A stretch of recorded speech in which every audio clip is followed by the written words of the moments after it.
Okay, this is my mom, Donna, and this is my friend Gavin, and they're my audience for today.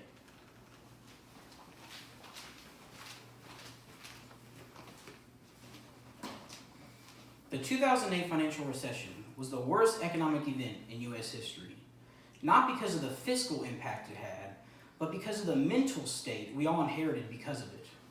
As an economics major who comes from a family heavily affected by the recession, it has become my mission to make sure that it never happens again, or at the very least, help mitigate the effects when it does. And I think the best way to do that is to know where the next recession will come from.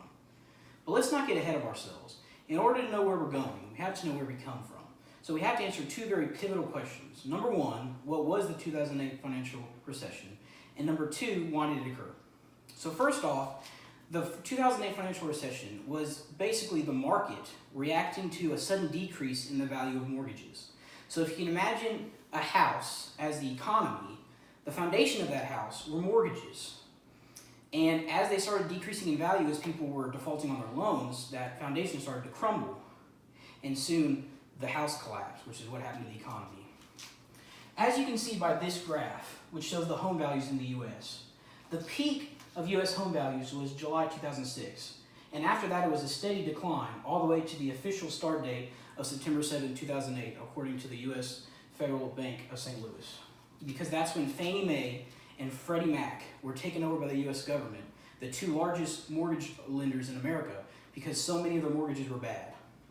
Now, we know what happened, but we still don't know why. So there's a general theory on why the recession occurred, and this is according to a 2011 Huffington Post article. And it's basically that the U.S. government incentivized home ownership in the 80s and 90s. And to comply with this, mortgage lenders and banks had to give poorer people or people with higher debt houses. But they knew that they were going to foreclose on the houses eventually and that they were going to lose money. And they also knew they couldn't sell them for a profit because no insurance companies would insure them. So what they did was they made insurance companies themselves and insured their own mortgages. So these bad mortgages got A+ ratings and sold and flooded the market. And once that happened, it was just a snowball effect as to when the recession was going to occur. It just happened to be in September of 2008. So we talked a lot about the past.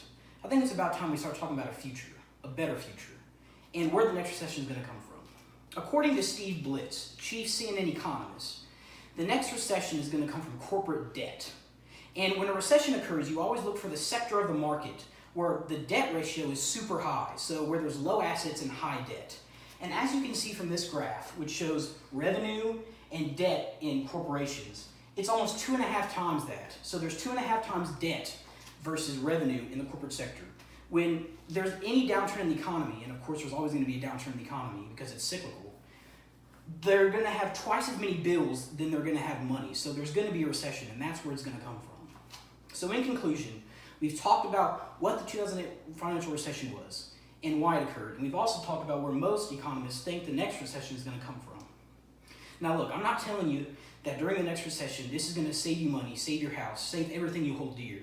But what I am saying is that arming yourself with this information will make sure that none of you here today will be in the situation that America was in 2008.